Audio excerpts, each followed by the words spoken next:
Okay, sitting. Okay. Bring that, because that's part of how we use our seat in the saddle when you're sitting. Okay. And so you want to really reinforce that during this phase of the work too. Okay. That you really feel that roundness, that everything has a vertical, you know, it's real easy, and I'm guilty. I'll catch myself all the time, and then I'll just come back and say, nope, round that back, round that back. Okay. So that you're really feeling your seat bones come into that saddle. Okay. And that helps. My boot broke today. Oh no. I know. Stuck it back on after I got back. Yes, I was like, I can't believe it. Oh well, so it is. Oh, this is better. Good. So I know you said the backs of your legs are tight, so just let them stretch down and long. Feel the length down the back of your leg. Good. Good. Exactly. And as you do this, feel here how if you just focus on your upper body and your lumbar back, and you feel the lumbar back that's slightly rounded toward the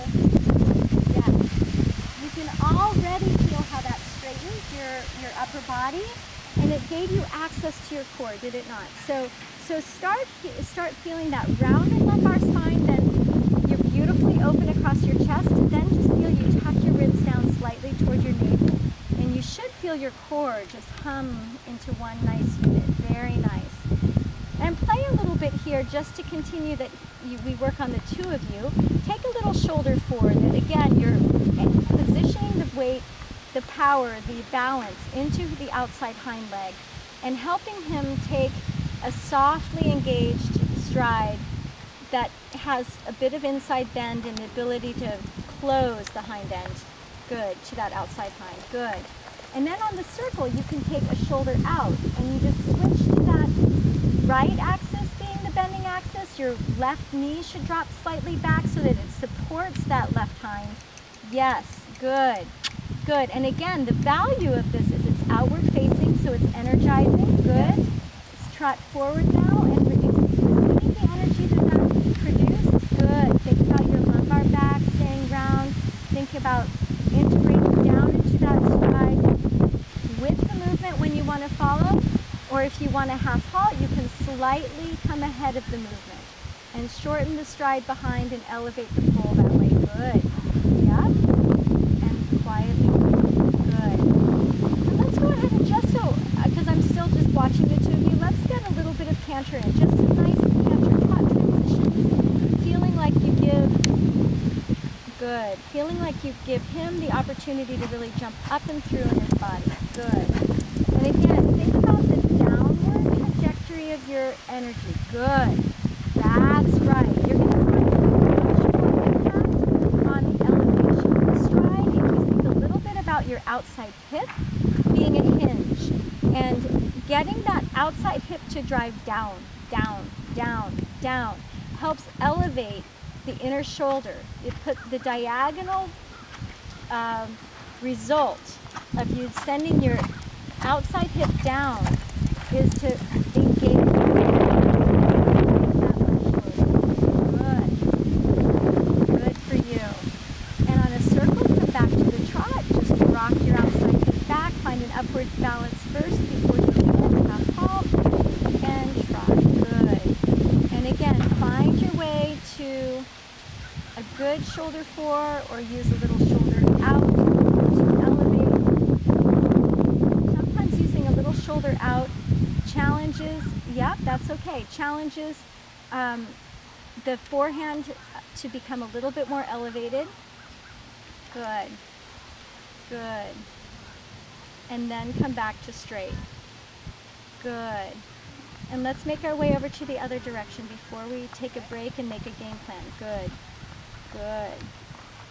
Very nice. Think again here. Think about you being the driver of this, just think rounded lumbar back. Think about shorter, quicker strides that are, yes, that are more coming from your integration down into the saddle. It's not that we always stay driving. It's not a driving feeling. It's a focus of changing what's underneath you to work to your advantage. The balance here is lovely. Very nice balance. Looks easy for him. And the key is to create and then allow. create and then follow. And notice how quickly you can recreate by just changing how you integrate vertically down into the stride. This is lovely. Yeah, this feels good. This looks lovely. And when you're ready, let's go into the canter on the right side, set up with a nice bit of balance away from your inner bending axis. Again, pressing him to the outside carrying hind leg, that he has an opportunity to set up for a beautiful uphill stride. Good. And this transition isn't over until he's really jumping through his body. That's it. So knowing that the canter is the weaker gait, you must really put yourself in the frame of mind that you're, as the rider, need to produce an uphill canter stride with every stride. Start by driving your outside hip down, down, down, down. Good, good. Drive your outside hip down, down. Be a little bit determined about it so that he produces a better push and jump off that outside hind.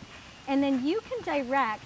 If you direct that outside hind leg a little bit toward your inside hip, you can start to elevate his inside shoulder. Just keep a soft presence of your inner bending aids that he doesn't fall in. Good.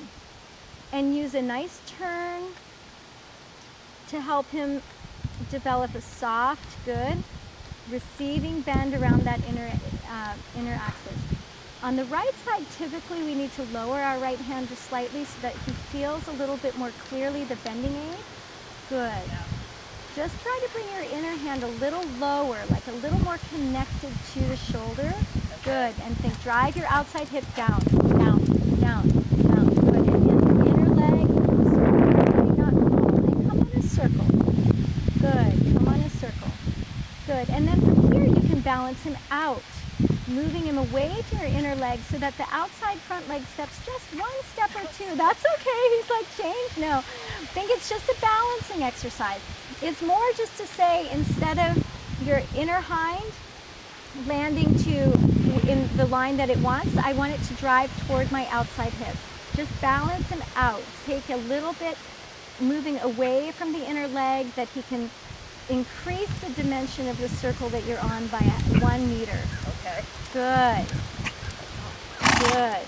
Yeah. And it's by doing that we again naturally engage the canter. Good. Good. That's it. So we produce a shoulder forward at the canter this way.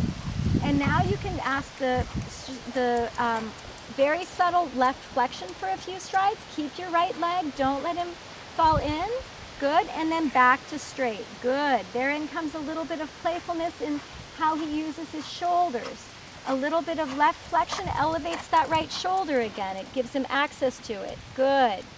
And then back to straight. Very nice. And think with your left hip. Down, down, down, down. Good. And transition back to trot. Good. And the hands moving toward the bit. Good. Just think that transition comes from your outside hip rocking back. Very good. And go ahead and come back, make your way back down here so we can just talk a little bit. Very good. Good. So as you are moving through this basic way of just playing with the bouncing ball that's underneath you, how difficult are you finding to keep your leg in the saddle? I'm just asking you. Yeah, it's hard for me to keep it down and straight. That's always been a challenge, and it doesn't really seem to matter what saddle Well, it your is. leg is not overbent. For sure not. No, I think